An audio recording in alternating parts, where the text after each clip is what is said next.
Olá, meus lindos e minhas lindas, tudo bem com vocês? Aqui quem fala é o professor Israel, seja bem-vindo ao canal. Nós vamos ter agora uma aula de Atomística 1. Este assunto de atomística que nós falamos sobre os modelos atômicos foi dividido em 3 aulas, Atomística 1, Atomística 2 e Atomística 3. E sem mais enrolação, vamos começar a nossa aula. Bom, depois que a química se desenvolveu bem, surgiu a química lá com Antoine Laurent Lavoisier, nós temos o primeiro modelo atômico cientificamente realmente surgindo, que é o modelo da teoria atômica de Dalton, lá em 1808. Tá? Esse cara, ele era matemático, ele era físico, ele era químico, meteorologista, era um inglês lá da Universidade de Oxford. Esse modelo dele também é conhecido como o modelo da bola de bilhar, porque o ponto principal dele é esse: a matéria é constituída por pequenas esferas maciças e indivisíveis denominadas de átomos. Então, o Dalton ele propôs um modelo em que tudo é feito de pequenas esferas maciças e indivisíveis, e elas estão agrupadas formando todos os materiais que nós conhecemos, ok? Então, imagina, você vai dividindo algum material, dividindo, e chega numa parte que é indivisível. Esse é o modelo atômico de Dalton, também conhecido como modelo da bola de bilhar.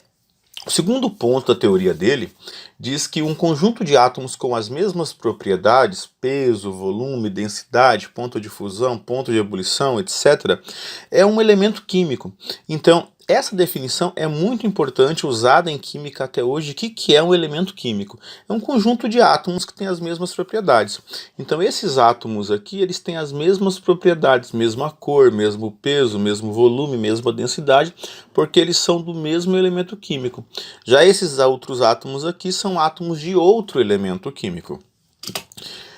Se eu tenho, então, um conjunto de vários átomos aqui, eu não tenho átomos do mesmo elemento químico, aqui eu tenho vários elementos químicos. Por exemplo, esse átomo aqui tem propriedades diferentes desse átomo aqui. Já esse átomo aqui tem a mesma propriedade que esse outro átomo aqui. Então, elementos químicos diferentes, eles vão ter átomos diferentes com propriedades diferentes. O quarto ponto da teoria atômica de Dalton é que os compostos, eles têm átomos que estão sempre em proporções constantes matemáticas de números inteiros. Por exemplo, a água. A água, todo mundo sabe que a sua fórmula é H2O. No entanto, nós temos 2 átomos de hidrogênio e ligados a um átomo de oxigênio. Por isso que a proporção é 2:1. Essa é a proporção de átomos de hidrogênio para átomos de oxigênio na fórmula da água. Agora, se eu pego esses mesmos átomos e mudo a proporção, eu vou ter uma outra substância. Por exemplo, aqui na água oxigenada, a proporção é 2:2, porque na fórmula da água, na molécula de água oxigenada, nós temos 2 átomos de hidrogênio ligados em 2 átomos de oxigênio. Por isso que a fórmula é H2O2 e por isso que a proporção é 2:2. 2 átomos de hidrogênio para cada 2 átomos de oxigênio.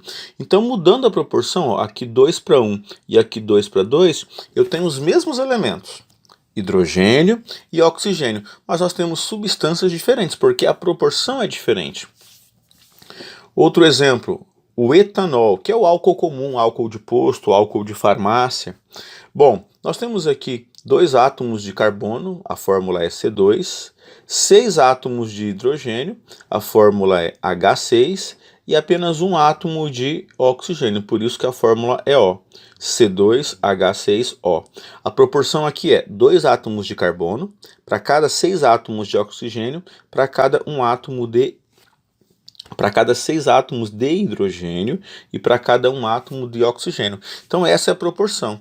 Então essas proporções 2 para 1, 2 para 2, 2 para 6 para 1, 1 para 2, 2 para 5, são as proporções com que os átomos sempre aparecem constantes quando eles se agrupam, quando eles se ligam para formar os compostos. Belezinha? Vamos então para o quinto ponto da teoria atômica de Dalton. Esse quinto ponto ele é muito importante porque ele explica o que é uma reação química, um dos pontos chaves, dos pontos centrais da química. Ele diz que numa reação química os átomos não são criados e nem destruídos, eles são simplesmente rearranjados, originando novas substâncias, galera. É isso que acontece. Por exemplo, a reação de queima do carvão. O carvão é basicamente átomo de carbono, ok? Esse átomo de carbono, quando ele queima, ele reage com as moléculas de gás oxigênio e se transforma em gás carbônico. Observe que as substâncias são totalmente diferentes. Gás carbônico é totalmente diferente de gás oxigênio, que é totalmente diferente do carvão. Mas os átomos são os mesmos. Aqui eu tenho 3 átomos e aqui também eu tenho 3 átomos. Qual que é a diferença entre o sistema inicial, antes da reação, e o sistema final, depois da reação? A diferença está aqui, ó, no rearranjo. Esse arranjo que eu tenho aqui são 2 átomos de oxigênio ligados. Aqui eu tenho os 2 átomos de oxigênio não estão ligados um no outro, mas sim tem um carbono no meio deles. O carbono aqui está sozinho, aqui ele aparece ligado. Então, uma reação química é um rearranjo dos mesmos átomos, mas eles não aparecem do nada e também eles não são destruídos, eles são simplesmente rearranjados, mostrando pra gente que a massa se conserva, que os átomos se conservam, não são destruídos numa reação química. Mais um exemplo para isso ficar bem claro na sua cabecinha. A reação de eletrólise da água. Se nós passarmos uma corrente elétrica numa amostra de água, vai começar a produzir alguns gases nesses eletrodos que você colocar dentro da amostra de água para fazer essa eletrólise. Eletrólise significa decomposição por eletricidade. 2 moléculas de água, eu preciso no mínimo 2 moléculas de água para fazer essa reação, elas têm, cada uma tem um átomo de oxigênio e 2 átomos de hidrogênio. Por isso que vai ter 4 hidrogênios no total das 2 moléculas e 2 oxigênios. Quando elas sofrerem a quebra, o que vai acontecer? Vai formar 2 moléculas de H2, que é o gás hidrogênio, e 1 molécula de O2, que é o gás oxigênio. Se você observar, são os mesmos átomos, tanto aqui nos produtos, depois da reação, quanto aqui nos reagentes, antes da reação. Por que isso acontece? Porque numa reação química, os átomos eles sofrem um rearranjo, não são destruídos, são os mesmos átomos. Olha aqui, ó, no final, 2 oxigênios. Aqui no começo, 2 oxigênios. Aqui no começo, 4 hidrogênios. Aqui no final também tem 4 hidrogênios. Mas você observa que o rearranjo que eles estão é diferente. Aqui eu tenho os hidrogênios, um ligado em outro. Por isso que a fórmula é H2. Aqui eu tenho uma molécula de H2 e aqui eu tenho uma outra molécula de H2. Esse número aqui, ó, 2H2, quer dizer o quê? Que são 2 moléculas do H2. Já na água é H2O. Eu tenho 2 moléculas. Por isso que eu tenho 4 hidrogênios, só que 2 em cada molécula. Aqui eu tenho 4 hidrogênios, 2 em cada molécula, só que sozinhos, não tem um oxigênio aqui no meio como tem na água. Então aqui é um novo rearranjo. É assim que o Dalton explica a sua teoria. Beleza? Vamos para a próxima. A próxima teoria é a do modelo atômico de Thomson, que foi de 1897. Então, quase 100 anos depois do modelo de Dalton. O modelo de Dalton, então, ele foi aceito, ele foi reconhecido pela comunidade científica por muito tempo. Tranquilo? Bom, o que então que o Joseph John Thomson propôs? Ele fez alguns experimentos, como ele era físico, os físicos trabalhavam muito com experimentos com gases dentro de tubos, e foi o que ele fez. E no seu experimento ele descobriu uma partícula chamada de elétron, ok? Bom, o elétron ele é uma partícula que tem massa, que não tem massa, a sua massa é bem insignificante, tá? E nos seus experimentos, o Thomson, ele fez o seguinte, ele usou os famosos tubos de raios catódicos, tá? Que eram instrumentos muito usados pelos físicos da época. Descobriram várias partículas com esse experimento. Bom, como que foi feito o experimento? O que é um tubo de raio catódico? É um tubo que parece uma lâmpada fluorescente ou uma lâmpada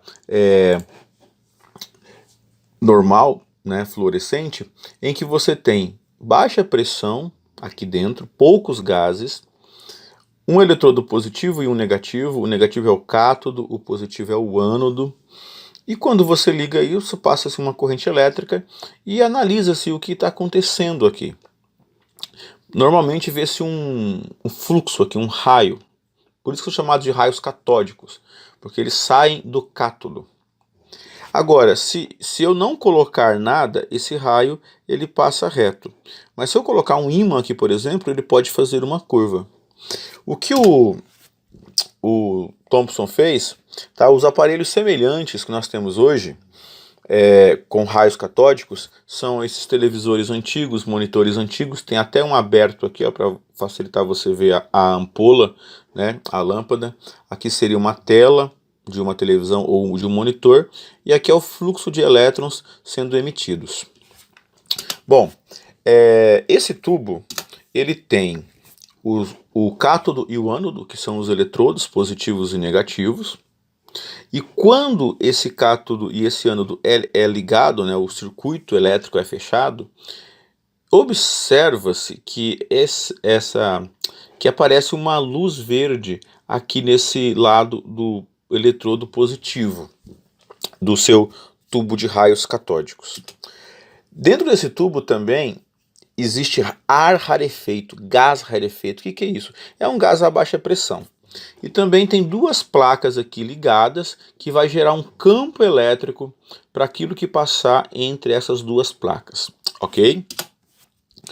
Bom, essas duas placas geravam o campo elétrico, e aí quando se ligava o circuito, percebia-se que partiam-se raios do eletrodo negativo, então o que sai daqui provavelmente tem carga negativa, e se ele era atraído pelo campo elétrico positivo, então confirmava-se também que o que saía daqui são raios que têm uma carga negativa. E ele fez vários cálculos nesse seu experimento, com a matemática bem avançada, que ele determinou que essa radiação, esses raios catódicos, na verdade, eles têm massa.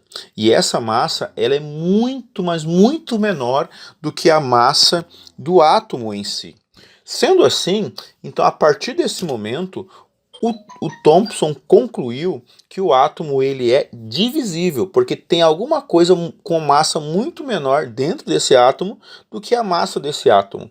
Então isso para a época foi algo fenomenal, né? Foi algo realmente digno de um prêmio Nobel para esse camarada, e aí foram dar o nome para essa partícula que tinha carga negativa que o Thomson havia descoberto. E para dar o nome para essa partícula de elétron, eles lembraram dos antigos gregos, que já se sabia há muito tempo atrás, a eletricidade já existia, que se nós pegássemos uma pedra de âmbar, que nada mais é do que uma resina fossilizada, né, uma resina que virou um fóssil, está petrificado isso daqui, se eu esfregar uma lã em volta dessa pedra com muita força, essa pedra ela vai se comportar como se fosse um ímã. Se eu fazer picadinhos de papel bem pequenininhos e deixar essa pedra de âmbar eletrizada por atrito com a lã, ela vai atrair esses papeizinhos. Então, como o âmbar em grego é elétron, deram esse nome para a partícula que o Thomson descobriu. Então, como que ele encaixou isso na sua teoria atômica? Bom, Thomson então disse que o átomo ele é divisível, tem uma parte aqui que não é que é diferente no átomo, que ele chamou de elétron, que é essa partícula, e ela está dentro de uma massa com carga positiva, porque se o átomo ele é eletricamente neutro, então tem que ter carga positiva e negativa. Esse modelo ele é conhecido mundialmente com o nome de modelo do pudim de passas. Por que isso? Porque imagina um pudim, uma massa, né, positiva, e os elétrons negativos incrustados sobre essa massa. Por isso que ele recebeu esse nome em todo mundo, todas as escolas aprendem com essa nomenclatura. Então, o Thomson, ele propôs um modelo atômico diferente do modelo atômico de Dalton, com as explicações que ele tinha para a época. Ok? Meus queridos, vamos ficando por aqui nesse vídeo, e o outro vídeo vai dar uma continuação a esse, que vai ser o modelo, o experimento de Goldstein. Beleza? Um abração a todos, ficamos por aí.